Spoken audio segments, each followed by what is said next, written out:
agenda. Well, this was already the start and welcome. We already talked about the formalities. Then I'm going to give a super short intro into the topic of social justice in the fashion industry, and followed by our panel with the four awesome panelists. I'm really very happy to have the four of you here.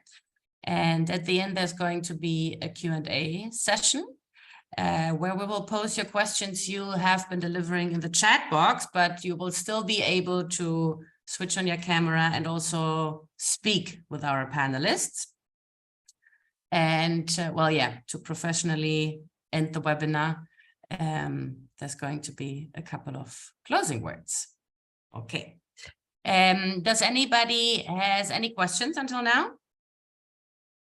No? All right. So,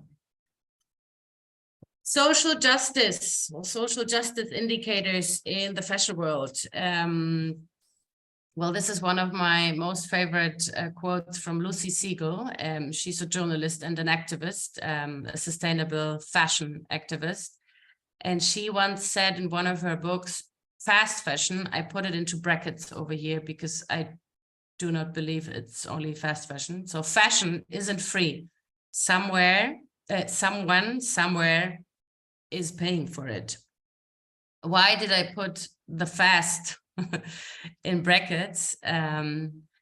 Because I think there has been a lot of media coverage and media attention on the structural problems of fast fashion. But everybody who works in the industry knows that it is not only fast fashion. It's actually structurally and systematically. I do believe that we all know that the fashion industry is an industry of global complex supply chains, not only since globalization, but also before. I mean, if we have a look at history, for example, and colonization, we all know that the Brits invaded and colonized India, and they basically stole the gold, the white gold. I always call it white gold, cotton, and brought it to the United Kingdom. We also know about slavery on US American cotton fields. And yeah, so this is not something new.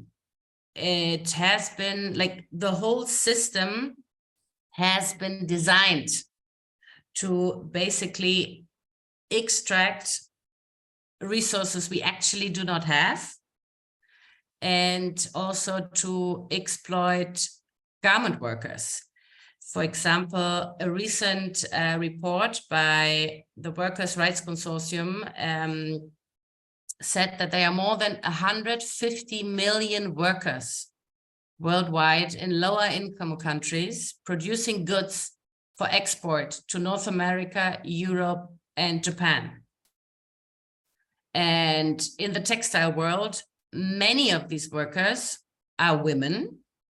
There's like different statistics. There are supposed to be 60 to 70% women working in garment factories. And those women are their family's primary wage earner. And underpaid and poor working conditions, or in underpaid and in poor working conditions, these workers are some of the most vulnerable workers in the global economy. And yeah, if we have a look at the pandemic, and I think this is also referring to Bangladesh, there have been a lot of partial or complete shutdowns of thousands of factories in producing countries.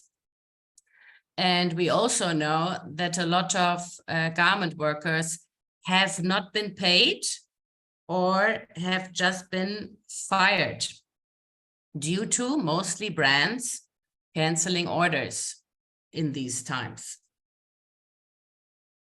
But We are here not only to talk about the pitfalls of the system and the industry, we are also here to work out or work on the positive impact on people's lives.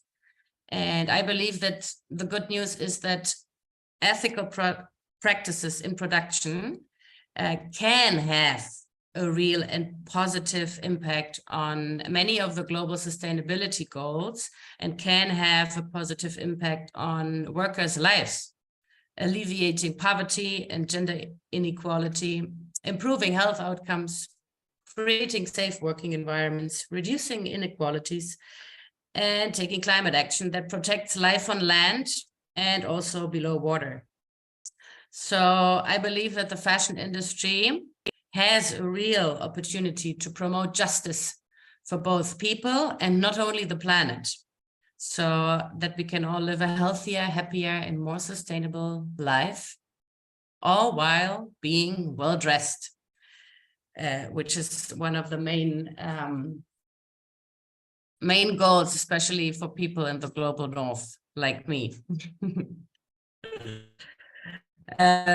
Anyways, I just wish to insert a humble remembrance over here, because I mean, we all know that the structural and systemic problems have been created and they are not new. But then you all know it. Last Monday was the 10 years anniversary of the Rana Plaza collapse. And I think this was one of the incidents that changed the fashion world. At least from the media coverage, it changed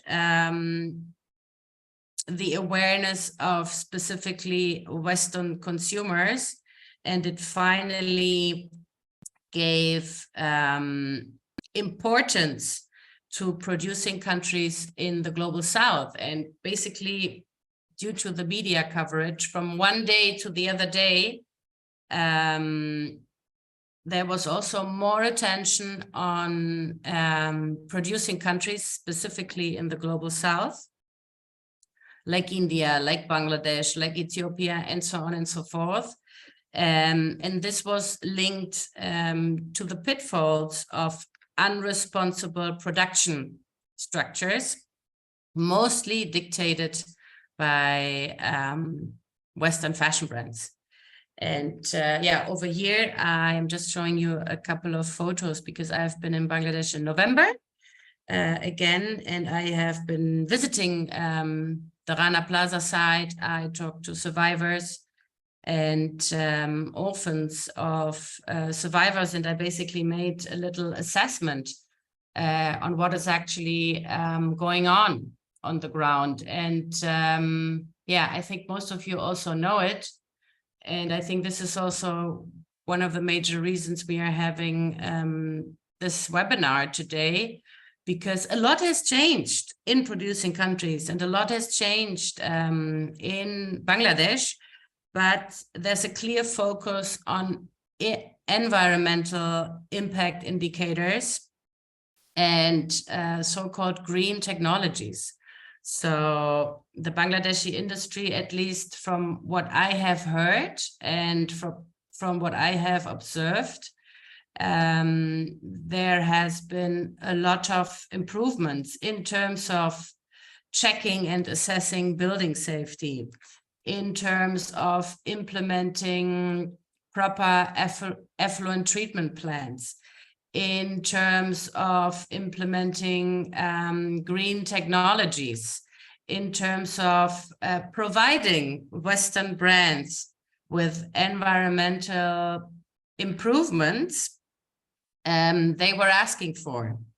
What has unfortunately not changed, or at least not enough, is the improvement in terms of worker safety and workers' rights. There are a couple of factories and also vertical setup factories which have been working very closely with trade unions, with multi-stakeholder initiatives, and so on and so forth, to improve working conditions in terms of implementing grievance mechanisms, in terms of reducing excessive overtimes, in terms of implementing women empowerment programs, and so on and so forth. But one of the major issues which actually empowers workers is a fair wage. And that, unfortunately, has not changed. And that's also the reason, while we are sitting here together talking about social justice in the fashion world, and how we can work on these topics together. So let's come to our next program topic, the importance of social justice and sustainability for textile engineers. And I'm very, very, very happy and very honored and inspired to welcome our awesome speakers, Towhida Shiropa, the founder and CEO of Moner Bondhu; Bablur Rahman, country manager Bangladesh of Fairwear Foundation; Mashook Chowdhury, I hope I pronounce it properly, sustainability manager of DVL Group; and Masud Rana, sustainability manager of Brands Fashion, a German fashion brand. So I'm going to stop the sharing of my screen so I can see you all. So, my dear panelists, I would like to ask you to please introduce yourselves shortly and give us a check-in.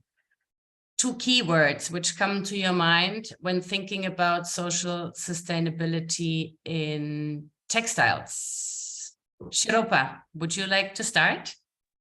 Yeah, sure. So, good afternoon, everyone, and good morning. And thank you so much for having me today. I really feel honored to share our experience with the RMG sector and the fashion industry.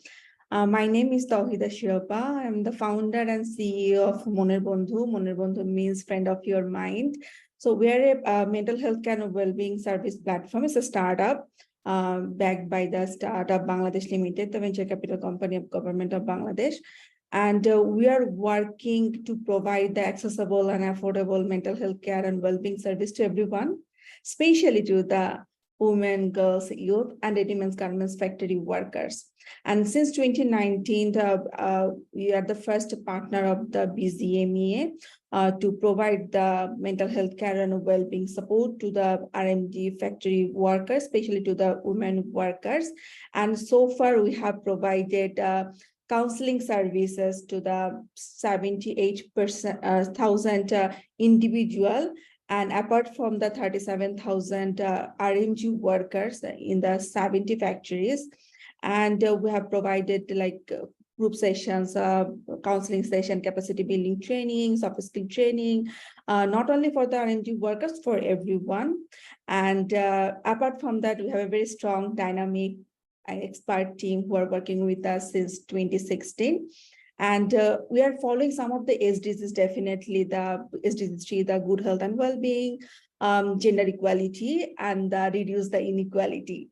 And at the same time, we wanted to ensure that everyone's mind is a healthy mind, with they can live lead a healthy life with dignity. And whenever I thinking like the sustainability in textile, I think 2 words always coming in my mind. One is like the workers' healthy mind, and the number 2 is the gender equal workplace. So I think I'm very much looking forward to the rest of the sessions. Thank you so much. Thank you so much, Shiropa. Very important keywords. Mashook, would you like to go on? Of course, thank you very much. I'm Mashook Chowdhury. I'm Manager Sustainability in DVL Group. So I just spent 10 years in DVL Group now, working with compliance issues and sustainability issues as well. And so DVL Group is a diversified conglomerate which has vertically integrated apparels and textile operations. So we're working with multiple sustainable development goals. About 14 SDGs or our activities are aligned with about 14 of the different SDGs. We're talking about social and environmental issues together. So it's a pleasure to join from DBL Group. Thank you for the invitation. No, And thank in you terms for of participating. Yeah, the keywords. The keywords would be the keywords if it relate to social sustainability. There are multiple keywords, but if you have to choose two, and in this particular session, I would like to share that it's engage and empower. So these are the keywords that I would share. Love it. Love it. Masud. Thank you so much, Mashook. Yeah, my name is Masud Rana. Actually, I'm living in Germany permanently since 2018. I have worked previously three other brands in Germany, and recently I'm working with Brands Fashion. It's almost 1.5 years with this company. So I have a little bit experience how the brands in Europe they are thinking their policy. So the first of all, it was really nice, good presentation from Lavinia. Yeah, you have tried to compile all this information on some slide. So this is the really very concerning issue from the brand side because we have some German act that is passed 2 years back. Recently, the big factory, they are under this rule, and from the next year there will be more factory under this rule. So somehow we are bound to fulfill this, all the human rights, social, environmental, everything through the supply chain. Previously, we are only focusing on the garments factory, that means the swing factory. Now we have to extend our program until the cotton field. But it's really difficult and challenging job for us. The European Union side, they are also thinking such same kind of laws. So hopefully in the coming day, we have a lot of challenge, and there are a lot of possibility to improve all the social standard along the supply chain. So if I thinking about these 2 words, first come this fair pricing. This is the most crucial thing, and then fair wages.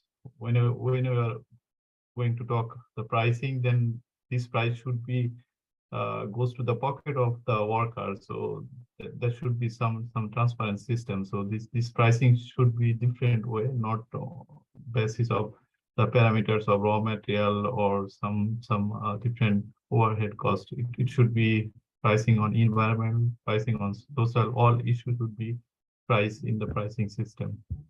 So yeah, thank you. I love that you're making the difference of fair pricing and fair wages, because the fair pricing is from the brand perspective, because normally brands buy products, they don't pay any wages, right? Yes, in garment exactly. factories, and that's why they have to create a fair pricing system. But obviously from the manufacturer side, it's about fair wages. Yeah, very, very, very important differentiation. Thank you so much, Masud. Bablur, so happy to have you here.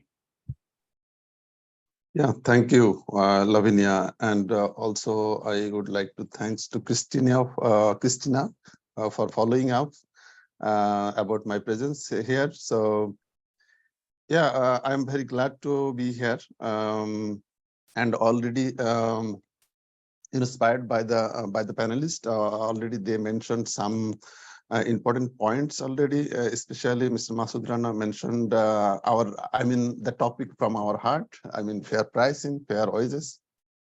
So hi everyone, my name is Bablur Rahman. I am working in Fairer Foundation as country manager.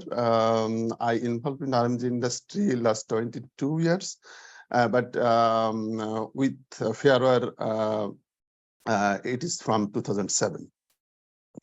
So yeah, Fairer is a Netherlands-based multi-stakeholder initiative where European-based trade unions, NGOs, and also business firm, I mean, business association means brands firm also the part of the Fair Wear Foundation. So what we are doing globally and in production countries. So Fair Wear is active in 15 production countries now, including India, Bangladesh, China, Myanmar, and also Indonesia, Vietnam as well. So the globally and locally, we are trying to really establish the, I mean, we are strongly part of the new Due Diligence Act for following up the feedback.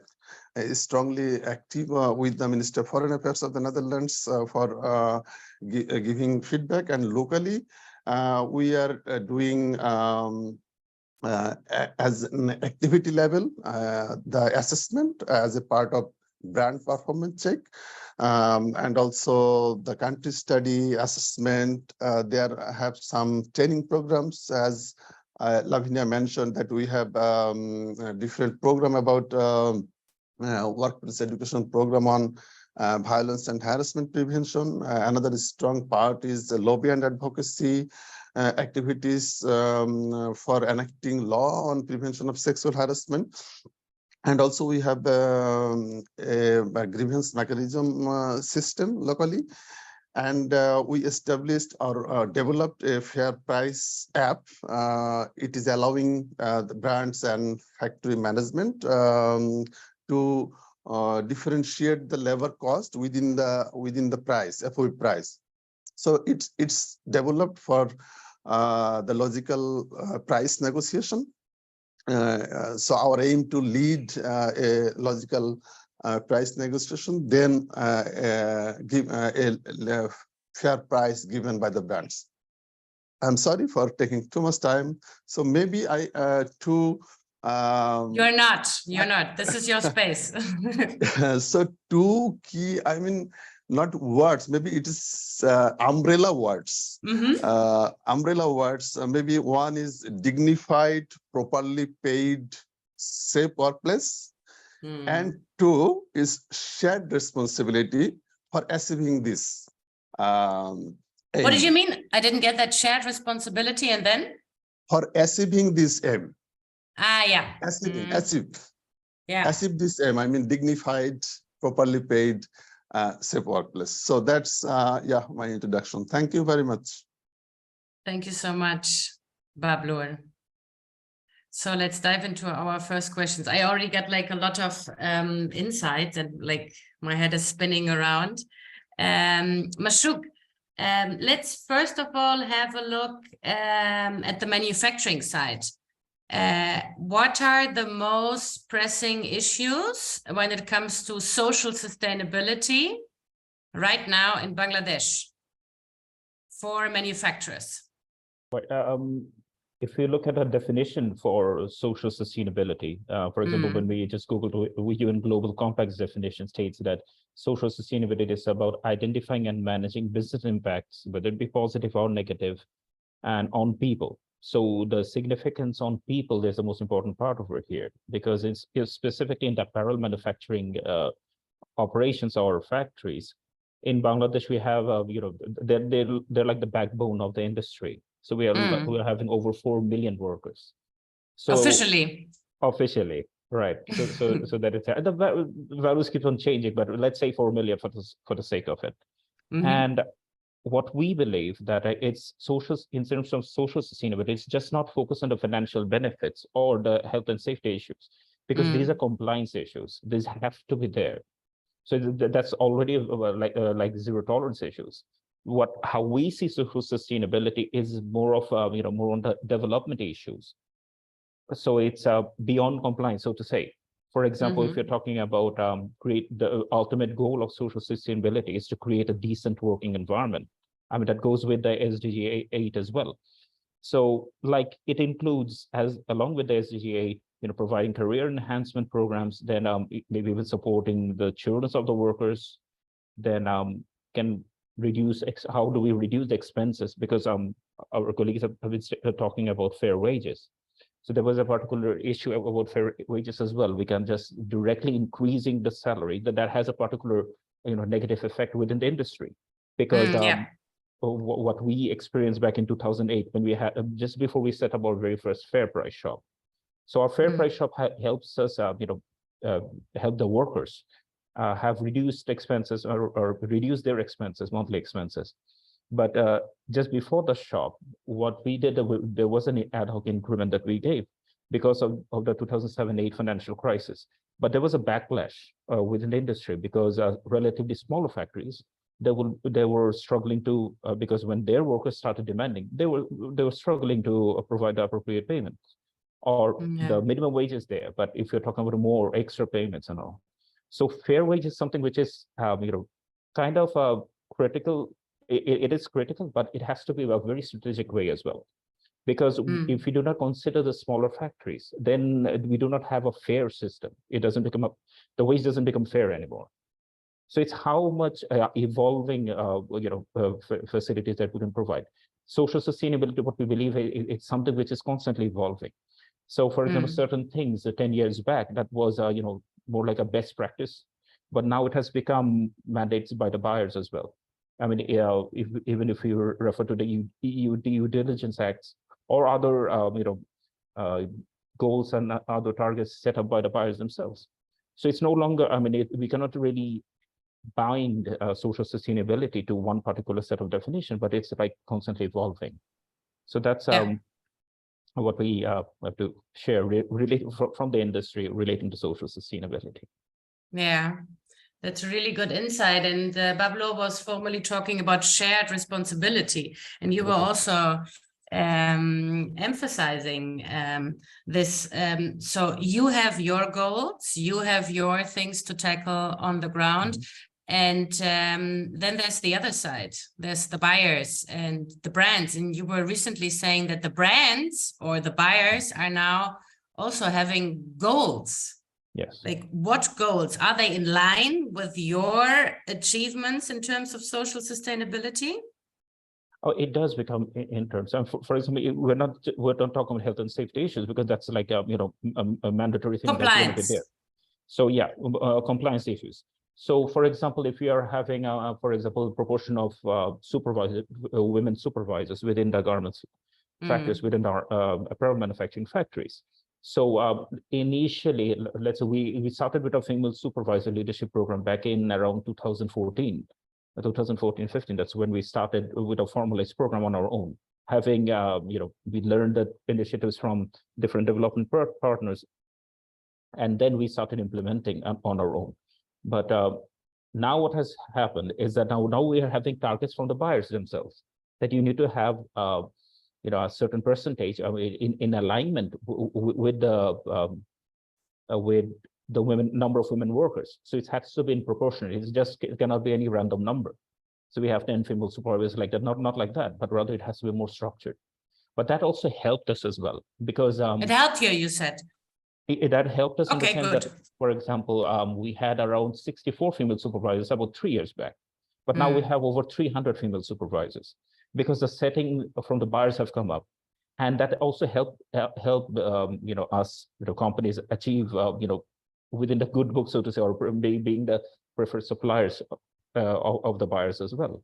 So it is important for us to align ourselves with, having female supervisors in 10 years ago, it was like having it was a good practice, so to say, or maybe a best practice according to some explanations.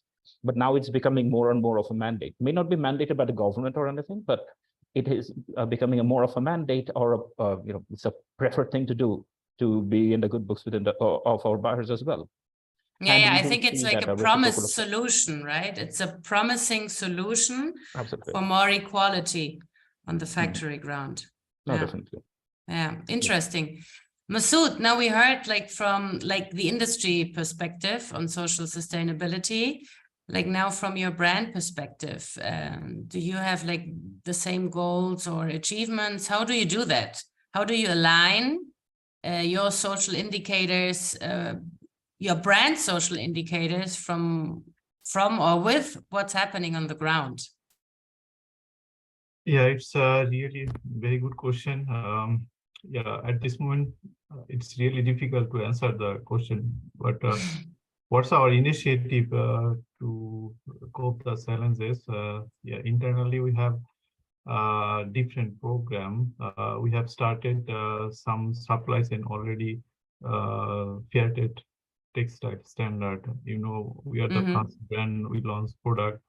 So the planning is we are bringing new product from new supply chain where there is no issue with this living wages, fair wages, because this product price really expensive than the common products in the market.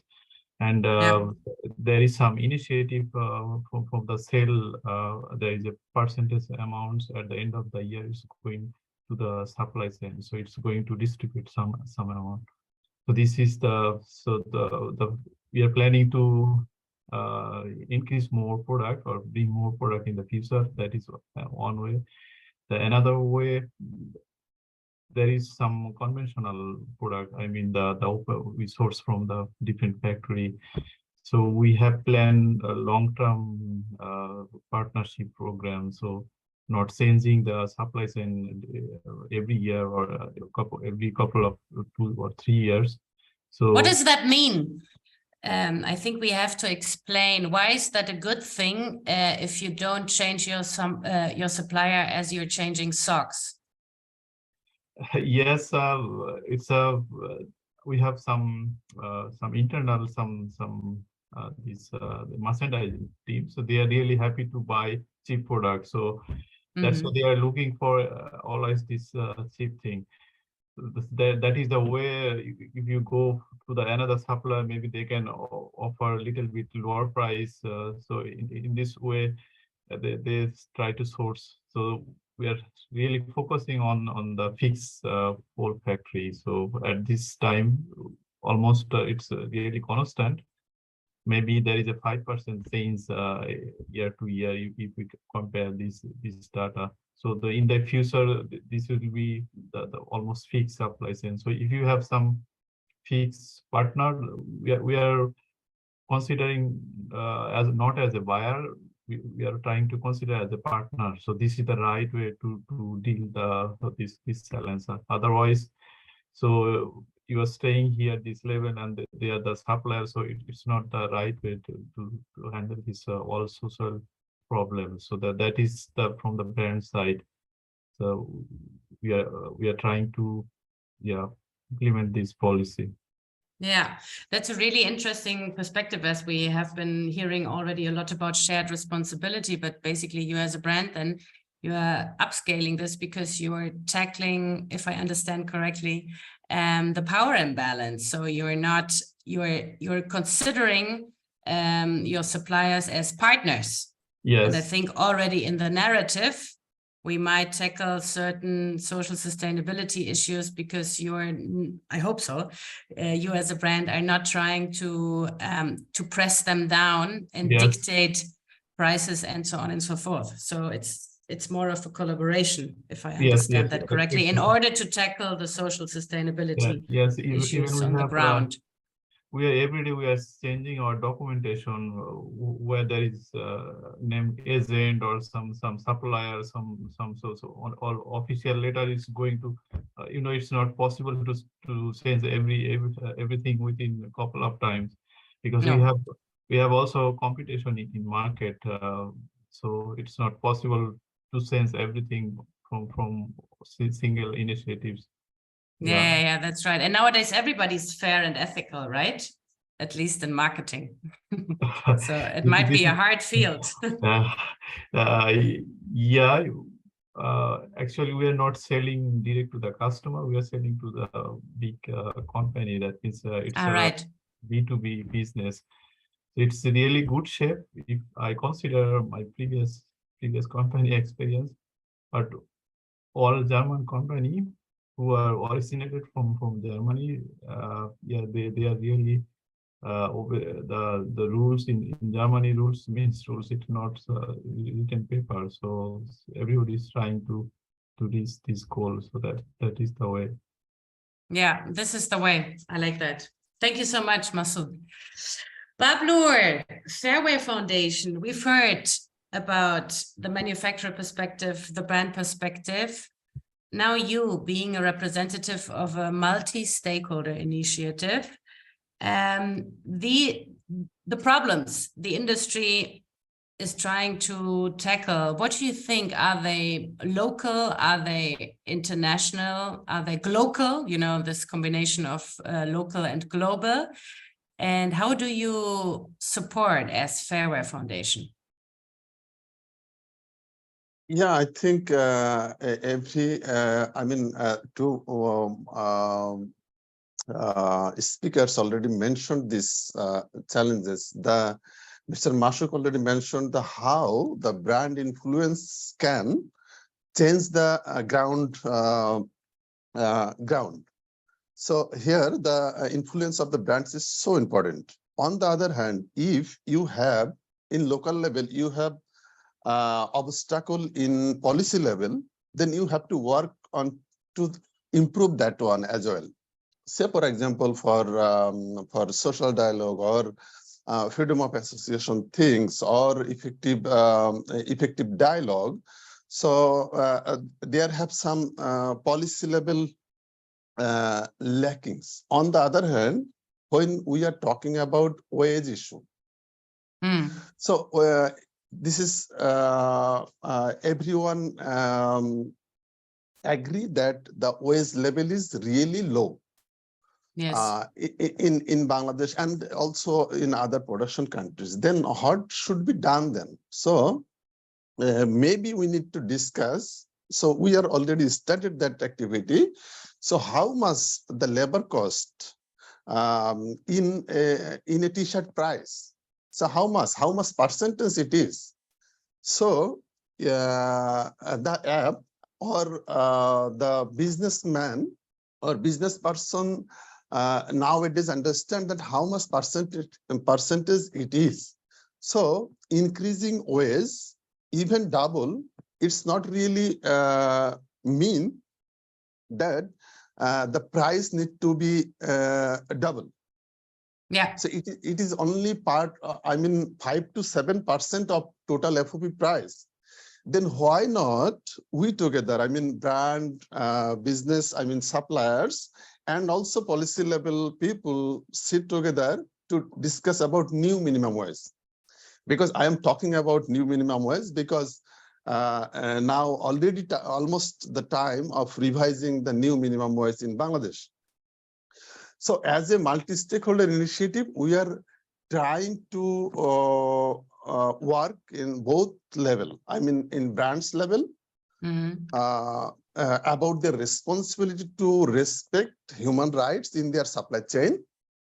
So as Mr. Mashook mentioned that initially it was a best practice to have women supervisory position in a female worker or female employee. But nowadays it is the common thing in DBL group. So initially brand influence really make a change. So same for other things. Mr.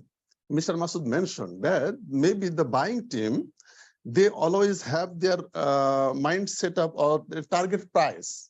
Yes. So they're not considering the workplace environment in the factory who are offering less price than DBL group. Maybe. So you see the production cost of DBL group and the nearby factory is not same because some sort of standard some factories are maintaining which is really costly. So yeah. why not then brand considering the people behind the machines, people behind the business. So about their working condition, about their payment, about their mental health, about their physical health. So everything they should be considered. Then if they consider, then the buying priority will be changed. So priority here is super important. So is it the priority is the money or the human life? So if you prioritize to money, then your buying decision, your everything will be changed. And when you consider about human life behind the business, then your strategy will be changed. I mean, so it will, I mentioned that it is shared responsibility. So as a fairer, so we have trade unions, we have business associations. I mean, when I am saying business associations, I mean brands group. And also we have labor rights organizations. So we together really trying to facilitate an enabling environment to talk about this and find a good solution for overcoming from this type of situation, and of course improving working condition from here. So, but then like you were saying that one of the major issues to tackle, I mean, the manufacturer can try to implement alone, basically, you know, better working conditions. The brand can try it, you know, from outside, but you are saying that the proper way is to bring everybody on a table and to discuss the things in a collective way and then find a solution, right? And the government also should be participating, right? Yes. Yeah.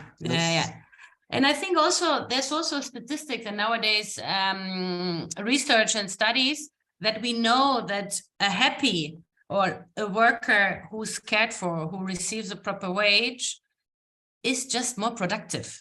And this serves everybody. So the quality of the product is going to be better. The production flow in the factory is better when workers have a dignified workplace, right? Yes. Yeah. Yes. Very good. Thank you. Shiropa, we're opening up the scenery for you. Yes. Again, so happy to have you here. So we already heard everybody of the men was indicating and saying this, that women empowerment is one of the major issues to tackle. And in the past, there have been some programs very focused on bringing women in leadership positions in garment factories. Can you tell us a little bit about the problem, why we are facing this problem, and if bringing a woman in a leadership position is enough? Thank you so much. So basically, so we're working in a very, I think, specific area. So it's a mental health area, and it's, of course, along with empowerment, so human empowerment, right? It's not about our services for the only for the women workers, for the supervisor, for the line manager, for the management team, because everyone have to align what we are providing for their workers, especially the women workers, because, and then our respected panelists already mentioned, like when you were talking about the fair price, the, I think, best equal price, payment, or whatever it is, the core thing is the mind, right? The mindset. So is a mindset is not only for the workers' mindset, is the same thing as applicable for the, I think, management, factory owners, and the system as well, right? So whenever I think we're working since 2019 in this RMG sector, so and having our said our, I mean, like after we have the experience to work in this area. So most of the factory so far we have been working there, they're very, I think they maintain the compliance, right? So and so far we have working the 70 factories at the, I think, maximum factory, they maintain all the quality, and they wanted to bring the women empowerment among the system and within their existing system. But one of the things we have been seeing so far, like sometimes, of course, the workers, especially the women workers, they are not feeling comfortable, not in the environment. Is like of the where they're coming from, right? So they're the upbringing, and so sometimes they have the clash with the line manager. Sometimes they feel like their co-worker might be, I think, upper hand than the woman workers. And of course, sometimes they feel less confident, right? They're not feeling like they're not okay, or they don't have the negotiation skill to bring their, I think, their potential, their capacity or capabilities to the line manager or the supervisor or I think the managers as well. So this is one of the, I think, key issues to I think to provide this kind of support or to maintain the compliance as well. And of course to maintain the gender equal workplace. And another thing I like, when the Moner Bondhu won this year the Tommy Hilfiger Fashion Foundation Challenge Award, and along with that when we have been, I think, since this year we're working with the Tommy Hilfiger as well. And one of the things we mentioned there, like, of course, the healthy workplace is of course, we wanted to ensure that. And apart from the empowerment, right? So empowerment doesn't mean like you have to maintain all the things. And I think the most important thing to feel them like they are worthy, like they are the best in their things. So sometimes you don't need to give them the financial profitability. Sometimes they need the validation, they need the appreciation, something that are missing in the workplace. That's why they didn't, show their, I think, actual or genuine capacity or capability or potential to their workplace. So I think we should work on it. And of course, I think there are many factories, they don't have the, I think, the same, I think, the healthy practice or best practice as the respected panelists said, like the many factories, they have that, but I think there are many other factories I heard from I think the community of the RMG community, they don't have the healthy practice. I think we can encourage them, other than I think criticizing them, we can encourage them how they can be benefited if they practice this kind of best practice within their company or within their factories or the management. So I think we need to just focus on our mindset. If we can do some small changes, so that can be a bigger step for the others, especially the workers. So yeah. Yeah. Wow. Love that approach. Love that approach. But like, considering the fact that, there's a lot of financial pressure in the industry, right? So basically, brands are mostly putting pressure, eventually brands for fashion not, but most brands are putting pressure, especially when it comes to prices. There's very few financial support. So like, how do you reach out to suppliers or brands in order to support your program? Because, suppliers and brands always need a buy-in, right? And like, do you have any, I mean, you for sure have, like, are there also benefits like, like improving production efficiency on the floor and things like that within your programs? So yeah, of course. So that's one of the, I think, the major thing. That's why when we propose to the work, I think, to the factories or the fashion industries or the RMG owners to so we provide the counseling service, one-to-one counseling service, the capacity building training, and the soft skill training.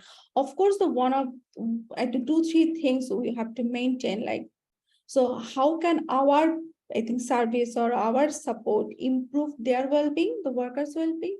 Second, the productivity, of course. How can they, using their best, I think, skills to enhance their productivity, and third, retention.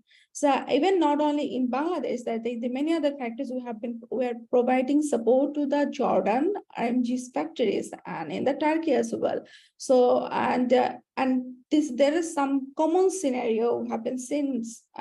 So our experience said, like, of course, reaching to the factories, when they saw, like, the experience, like our services, our training that improved their well-being, improve of course the productivity, and especially the stress management, the anxiety, I think especially the women workers, they have like huge anxiety issues because of that. I think they're staying here like alone, maybe their family or their kids, they're in the villages, so they have the issues like the time management.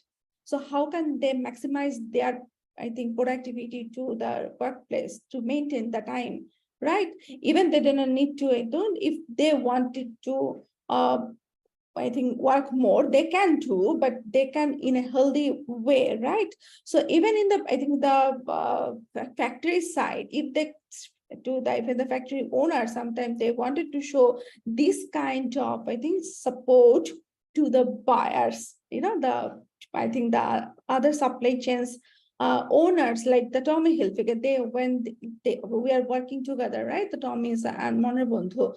So, and at the same time, we say like, okay, the Tommy's intention, how can they provide support to the, I think, factories as well, so they can, I think, achieve their goal, right? They have goals, of course. Yeah. That how can they maximize these goals or the productivity on the retention, and of course the utmost thing, the workers' well-being.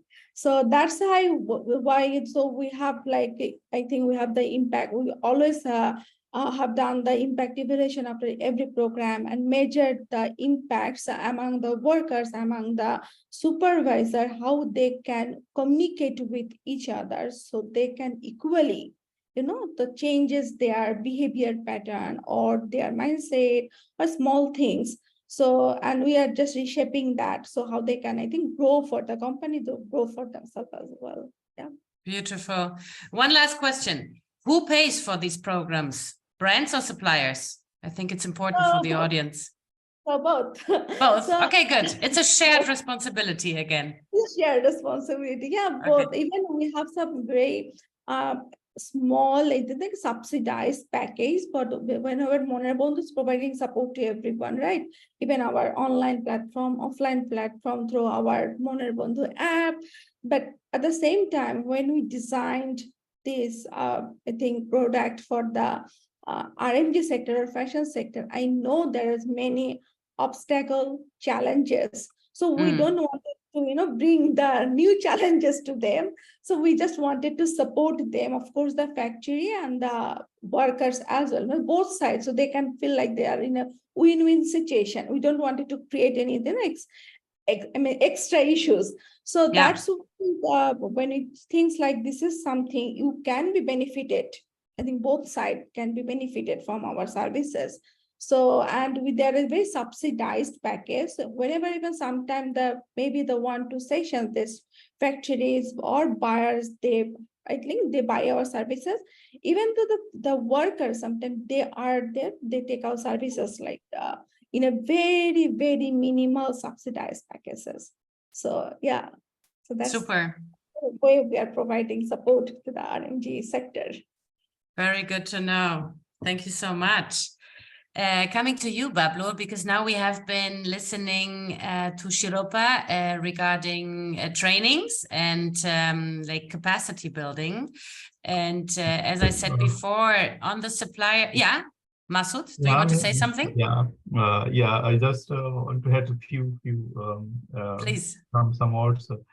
Shiropa has mentioned, actually this capacity building, the last 5-6 year experience, we have seen that if it's completely free from the factory side, this it's maybe psychological, they don't take it as a serious issue. So that's why we are planning always maybe contribution 30 or 20 or whatever the amount from the factory side. If there is some contribution, then participation is feedback, everything is better than if it's a really free program.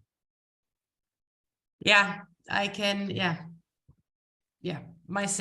you've got my signature. It's I can also say so in my private life, it's always like that. If I, if I am contributing a little more, obviously I'm more in, and I'm concentrating and focusing more on things. Very, very important issue, but that's like, this brings everything back to the shared responsibility, right? Yes. So, thank you very much, Masud. Bablur, training, capacity building. There's a lot of pressure on suppliers, and there's a lot of actually Western brands dictating suppliers to be certified according to a certain standard or to conduct a certain audit, right? Social audits, can you explain like in 2 or 3 sentences what it is, if it works, and if it does not work entirely, what are further solutions on tackling social working conditions? That's a lot of questions. I can repeat them step by step. No. Yeah, I get the question. Actually, here again, what is the priority? If it is the audit means the partial exercise, then it will never, I'm mentioning never change the working condition. If it is about partial exercise. So rather addressing the issue, if it is about partial exercise, if brand required that you have to do this, you have to provide us this certificate, then who are asked by the brands, then they will try to achieve that certificate by any way. So then the real problem will be not addressed, but it will be covered somehow. It will be managed somehow. So maybe they will solve one issue, but it can create 10 issues. Yeah. So then social audit really, this is nowadays, it is super transparent way. Like I can mention a few examples. So please, factory management nowadays cannot hide their, who are exporting, exporting to the foreign brands, they are not able to hide anything from the people. Earlier it was acute, and now it is running over by RSC. So on the RSC database, it is well mentioned the initial audit status, assessment status, and also the current status of remediation on 3 grounds. Fire, building, and electrical safety. Yes, here the other parts are missing. Yes, but what part is missing is about OAs, about working hours.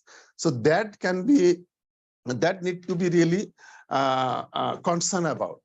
So and to know that risk about OAs non-compliance. So and also about working hour non-compliance, we need not to have an audit in the factory. Everyone, even the brands people also know what is the situation in the factory. They are buying people really aware that what is the capacity of the factory, production capacity of the factory. Then again, they place the orders. And also the factory management, they also know without doing overtime, they cannot finish the orders. They cannot complete the orders. Then why factory management receiving the orders beyond their capacity? Here is the really a consequences, because the factory don't have that much assurance from the brands that the next year they will receive the similar amount of orders or not. The next day, next month. So the factory management have liabilities of the workers, liabilities of their assets. So they bound sometimes. So here you see again come back to the brand's responsibility, that they are forecasting their buying practice, trying to find the actual cost and giving fair price, and considering the common risk. Because by knowing common risk need not go to the factory. Many information is available informations are available. So then they can initiate programs. I mean, not projects, but programs to change the situation, to change the practice. Yeah, and the system, it's like a systemic change, right? We systemic need change, then initiate factory by factory audits. So I would say social audits alone and not change the situation, but maybe sometimes required the assessment. Maybe in one factory, maternity benefit is not paying. So information is there that maternity benefit is not paying. So, or there is illegal job separation without paying legal entities. So we can do a modular assessment to the factories, whether that is remediated or not, or just following up whether the issues are recurring in the factory. So yeah, that is the solution. I mean, initiate programs and contribute to the remediation. I mean, not only see the reports or receive the findings, contribute to the remediation. Yeah, and then put it into a nice sustainability report, and then it's like, okay, we're done. We did our job. No, that should not be. Yeah. Thank you so much.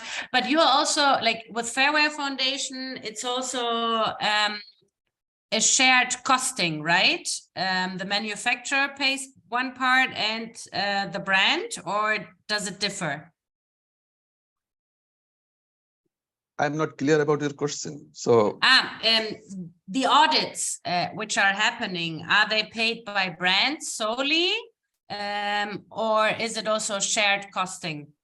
Oh, there are two types of assessment in Fairware, within Fairware. So according to the membership, so just after getting the membership, so Fairware randomly choose the factories for assessment. So yeah, some percentage is there.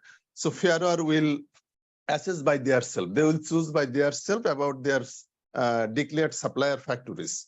And also it will part of their assessment. I mean, brand performance. It's not only the responsibility of factories for remediating this, but also the brands have to be proved their contribution for remediating this corrective action plan.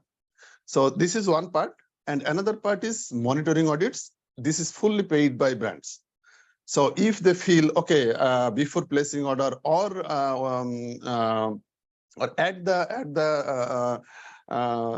during the production, they would like to see the workplace. So then they can request Fairware. Okay, understood. Yeah, that makes sense. Thank you so much, Bablur.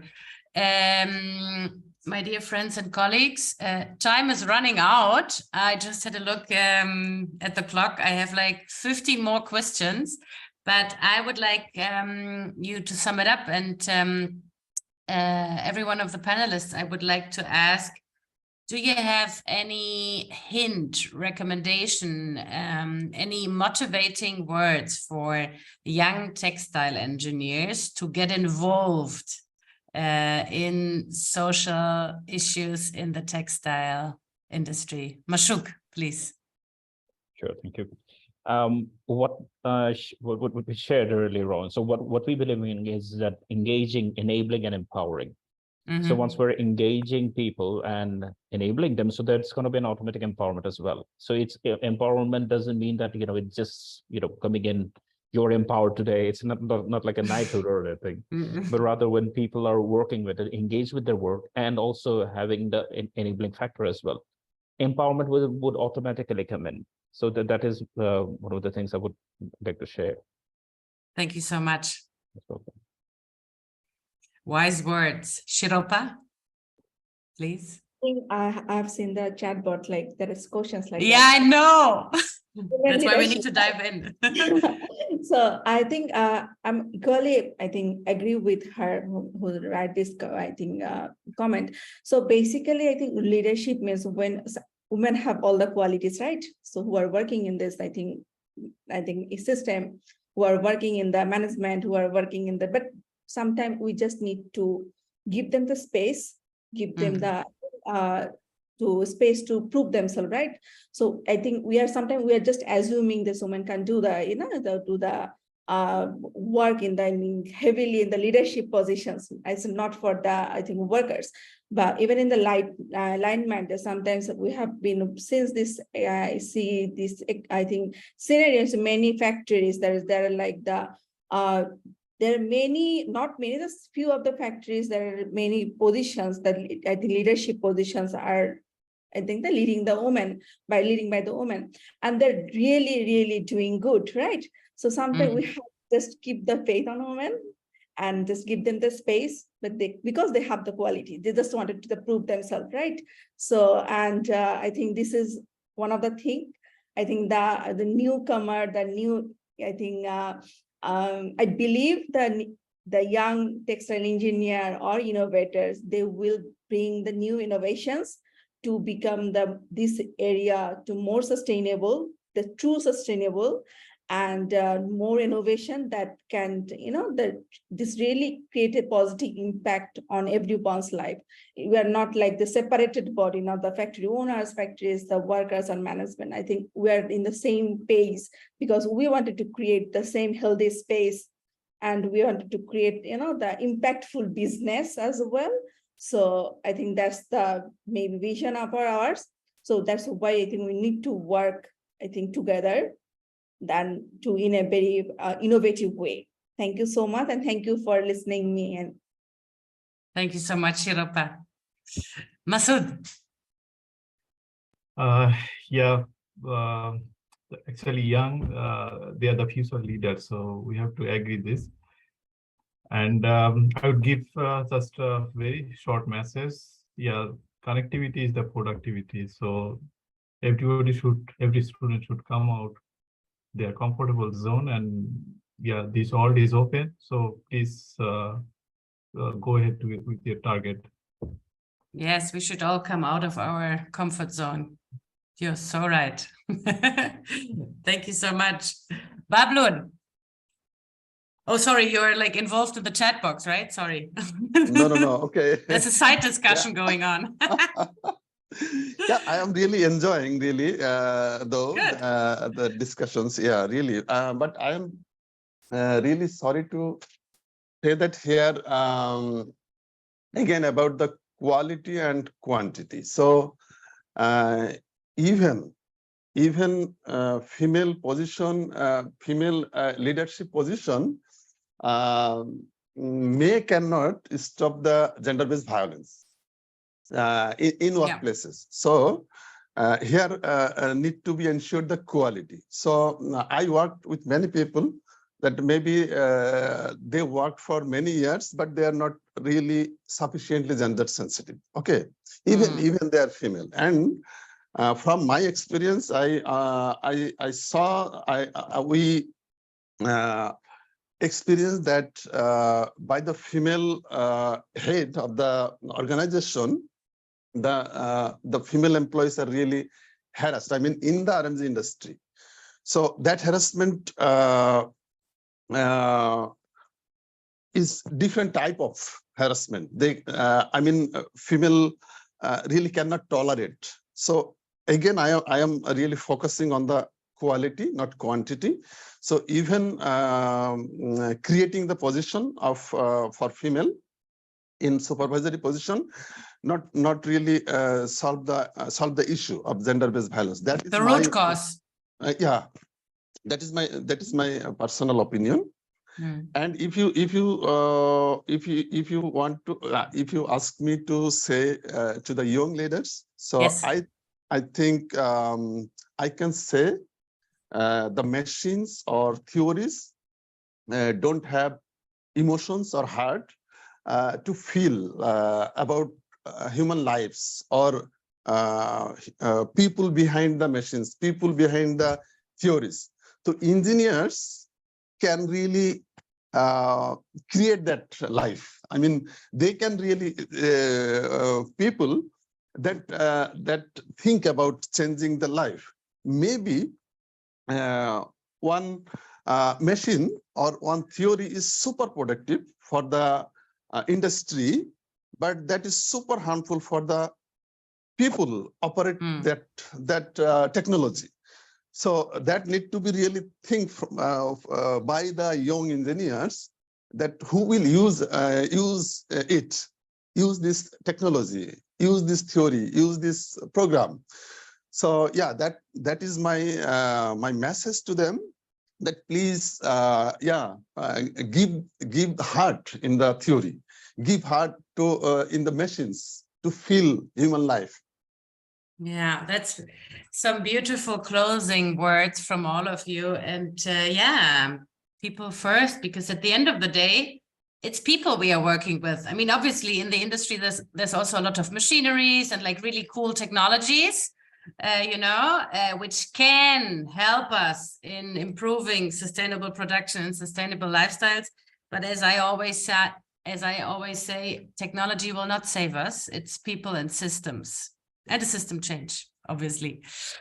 So thank you very much, all our 4 panels. It's almost, in Germany, it's almost 12. That means in Bangladesh, almost 4 p.m. I do understand and recognize that all of you are super busy. So in case you have to leave at 4 because you've got another meeting or whatever, obviously, please feel free to leave the session. I'm going to stay until the last question is answered. And so now I need to check how we are going to organize this. Christina and Adiba, I think I need your help because I cannot see the chat box. Maybe you can read out the questions. Is that okay? So actually it's not just a list of questions, it's an ongoing discussion and people are replying. So also thank you to the panelists already addressing some of the questions. And I realized there are 4 main topics which were discussed, and maybe I will summarize them quickly and then you can add your thoughts as well if I missed anything. And these questions or topics have been also already discussed in the very interesting panel discussion. So the eventually we can copy out the questions. Adiba, maybe you can do that, and afterwards we might prepare, some documents. Yeah, we can save them. Sorry. Yeah, I'm on it. No worries. So the first one is about women engagement in different levels, workers level, but also management level, and empowering them. And this has been already covered. So there was a question first from Kamal. Thank you. To starting the chat and the discussion. And yeah, here we have already some answers that there are some programs already in place, but there are more to come. And also Ifat then from AUST University asks about sometimes often forgetting the social sustainability aspects, not only for workers, but also for management peoples.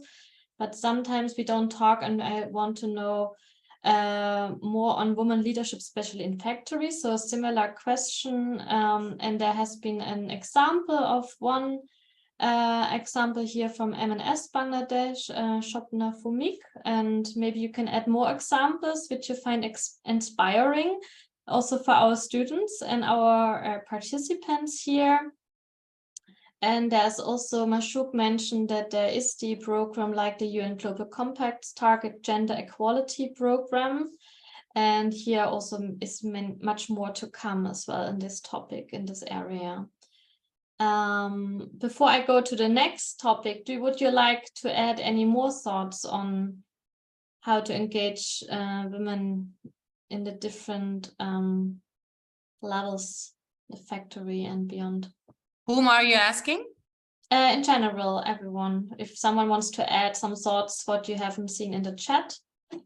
Otherwise, we have also Mashook wanted to say something.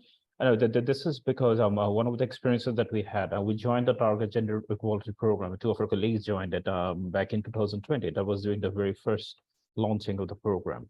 So that was a very interesting program because, and generally speaking, one of the things that we learned is, how to set year-on-year targets. because basically, even if you refer to the Sustainable Development Goals, it tends to go out to 2030 and some of the 2025, let's say 2030. But if you have like year-on-year goals, the main target is there, but the sub-targets, that is actually going to help us further. So it's like a kind of a mini checklist, so to say. So that's one of the things that we learned from UN Global Compact's target gender equality. We actually have a project champion. So one of the participants of the program, my colleague Bondhu, so she is the one who is running this particular program now, and it has been approved by the management, and constant monitoring is being done. So, but the difference in this program is that it's focused only on women in management, not women in all levels. I mean, the empowerment in all levels, that definitely is there, but since there's a huge gap, I think there's like a 270-year gap or something, that's what they were sharing with the women in management. So that's why to focus on that target gender equality was there. And we do find these programs to be helpful as well. For example, setting up diversity, equity, and inclusive issues or councils for that matter. So these are the things that, the learnings that we had from these programs. So it's like participating with different or development organizations or UN organizations, that these are the things that give different dimensions as well. So I just wanted to share that. And one thing I think I just add on to Mashook's comments. So there is a program like UN Women to Women Empowerment Principle, right? So they have the 7 principles. So I think I'm surprised that like back in 2021, so we're won this award, and of course we have to one of the signatory from the Bangladesh to maintain all this principle within our workplace, right? So I think if you along with your organizations where you're advocating, so if you I think sign this kind of program, so you have to maintain the 7 principle. And I'm totally agree with Bablur, like gender equality doesn't mean it's only for the female, right? So men and I think women, they have to understand the equality, they have to understand the, I think, all the component. So it's not like you don't need to, I think, to empower those who don't have the quality, right? We wanted to nurture the quality. So I think as a collective community, we can look for this kind of program. So we can be signatory this kind of program. So we will we'll be monitored this and maintain this kind of principle, or I think the practice within our life, within our I think workplace. So that can be one of the issue. So we can bring in our workplace. So yeah, so that's, I just wanted to add that. Thank you. Thank you. I go to the next topic. This was about the non-compliance industry, also asked by Kamal, as he's also focusing on his PhD on this topic. I know that. So there are so many non-compliance textile industries in Bangladesh and haven't any compliance issues. Many workers are working there. They haven't any wages practice, health and safety compliance, or social justice behavior. How can we mitigate these challenges? And Mashook already replied that we're focusing here on the smaller factories, and with buyers focusing on supply chain more and more, we see that given the time, these smaller factories will have to improve, otherwise they might risk their businesses or losing their businesses. And the EU Due Diligence Act may reduce this further. And then there was another reply that, yes, there are already some initiatives in place. And also, I've seen many non-compliance textile industry around Dhaka. I think these are the textile regions around Dhaka, which have not any ETP and polluting environment. And these are really risks, but there's no monitoring or watchdog for the transition. So yeah, it has to be more control there, or support as well. Is there any further comment on this topic?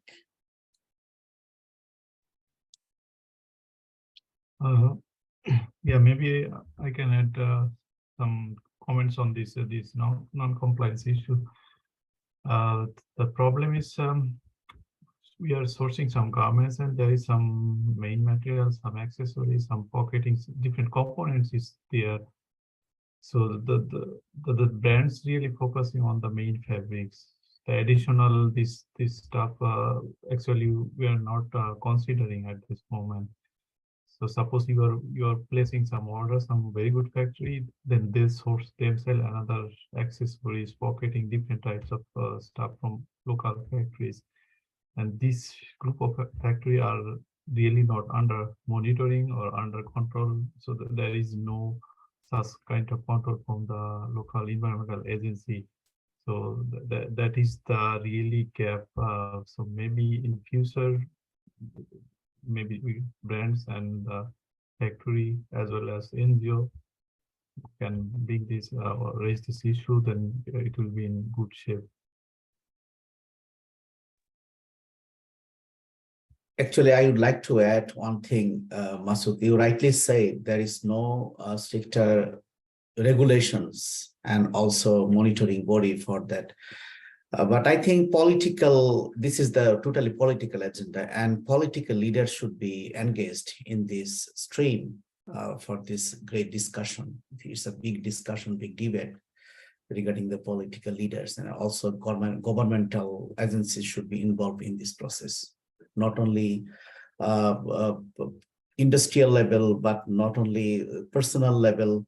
I think buyers level should come forward, and also political leaders should be engaged in this process. And yes, it could be a good solution. But from our brand side, I have seen many factories especially in the Nashindi region, mostly this kind of factories. So they are, maybe it may possible some fabric they are sourcing from the good factory, some from this kind of factory, and they minimize the cost. So definitely there is some hidden some pricing or hidden issue. But from the government side, yeah, actually it's there is a environmental agency, and it's not really active. You know, in Nangas, especially before it, some activities there, they collect money, give some fine. So this is their activities. Otherwise, there is no. So from the brand side, this initiative should become, but yeah, it will take another 4 or 5 years, maybe.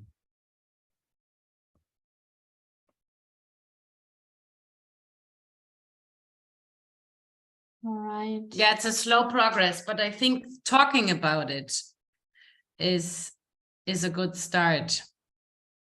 Yeah. And then there was another topic around looking beyond the factories and looking at the neighborhoods and the people, the communities living around it, how they are affected. Let me just read it. Brands basically focus on the workers' well-being, such as health, but not think about the health of neighboring communities who are affected by textile industry, ecosystems, and the pollution. Is there any scope to move forward which could be taken by brands, but I think also by everyone? And Mashook already replied here. From what I understand, this is more and smaller factories with buyers focusing on supply chain more and more. We see that at a given time. Oh, this is the reply to the other one. But yeah, is there? I can reply. Initiative, yeah. I would like to reply. I think that's a very important issue which was raised there. And on a meta level, this is called community engagement, right? On the brand level, brands also do community engagement, you know, when they engage with their customers or the city where their headquarters are based. And same is happening on the factory level. And the issue which was raised now was, again, which is okay because it's easier to see on the pollution and environmental side. Okay, so basically when there's a textile dyeing mill next to or in a village and there's no proper effluent treatment plant, obviously this affects the people living in the surroundings. But there's also social indicators which are affected, because basically factories create economic microenvironments. And how far a factory engages in community engagement, that means how far a supplier or a factory creates jobs, creates good jobs, what wages the factory, you know, is paying. The people in the village and in the community are going to talk about it. And I think there's a huge opportunity, coming back to most of what Shiropa said, in case the supplier or the factory implements, you know, like a well-being workplace and environment that does affect the whole community. And I think there's a lot of opportunities also on the social side there. And a lot of pitfalls we don't see on the social side, because obviously everything what is polluted, we feel it, you know, in our lungs, in the water we drink, in the air, and so on and so forth. Yes, Lavinia, that question was also from my side. Last time I have visited a neighboring community for my survey, for focus group discussion I have done with farmers and also with fishermen. I have seen lots of species already extinct from the environment. So it's the effect on biodiversity and also climate change. I think there should be a connection or collaboration between industrial people and neighboring community. But still, this is huge gap. I didn't see any communication, any collaboration between industry and community. Even buyers, brands also haven't any connections or collaboration with the community people. Yeah, it depends. Fairware Foundation, actually, and that's why I actually like about Fairware Foundation audits, because they are doing offsite interviews. So basically, they are not only interviewing the factory workers in the factory, basically 1 or 2 weeks before the audit happening in the factory, they are doing like community visits and offsite interviews, and they are going like to the chai shop, you know, and ask about the factory, you know, next corner, working conditions, how far the factory supports the workers, and so on and so forth. But yeah, I think that would involve more field research. I think we first need to get to know the problems and the actual impact indicators in order to tackle this. If you want to start a project on that, I'm here. There's also one of the things that's present. For example, programs like the zero discharge of hazardous chemicals. So ZDHC programs are there. So what, as the name suggests, zero discharge of hazardous chemicals. So what it's like a process. I mean, so throughout the years, they have reduced or eliminated the discharging or use of the hazardous chemicals within the production processes. So relatively, this is for the ones who have ETPs. So I mean, having an ETP and also having ZDHC, and you know, the future would be zero liquid discharge. So that's a direct conservation of the marine life. I mean, that's life below water. So these are like, I mean, there are initiatives that is in place from the brands as well. But what we understand. But yes, definitely. And on the social side, yes, there's always like a trade-off, what you stated, Lavinia, that we do have, when we have factories within the local communities. So yes, that is creating an extra bit of employment, or great employment for that matter. And the micro, small businesses are opening up as well, the local shops and everything. But at the same time, you know, it's like a counterbalancing thing that needs to be done. So for example, if we refer to the IFC performance standards as well, so that's a very interesting thing. So how do we, you know, manage everything together? So fine, we're cutting a few trees. We're not talking about total destruction of forests. We're cutting a few trees to create a factory, but then again, to compensate for it, we need to have proper tree plantation programs around as well. So it's just, you know, to keep the cycle going, so to say. Keep the cycle going. Yeah, I like that. Okay, ladies and gentlemen, it's already 12:15 over here, which is supposed to be 4:15 in Bangladesh. And I think, yes, we all have ongoing meetings on this Wednesday afternoon.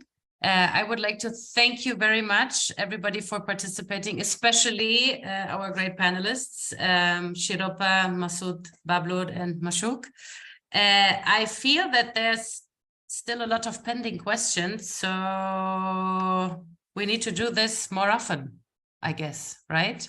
And eventually in the near future, we might concentrate on certain topics. I think we have discussed a lot about the pricing and wage topic, but I think there can be an individual single webinar on that, as well as on other topics like gender equality, freedom of association. I would really like to talk about as well. Yeah, so we are going to try to check after the session, well, in the upcoming weeks, if all questions have been answered. Otherwise, we are going to prepare eventually a little paper. And we are also going to send out the recording of the session, and you are free to share it with your network on LinkedIn or on social media. And yeah, thank you very much, Adiba and Christina, for your support. Otherwise, I would have been like totally lost in the chat box, in between the chat box and the presentation, and myself. Yeah, thank you very much, everybody, for this great session. Thank you, everyone. Thank you. Bye-bye. Take care. Take care. Thank you. Thank you. Bye. Take care, and take care with the heat. Stay hydrated and safe and cool, everybody in Asia at the moment. Thank you. Thank you very much. Take care.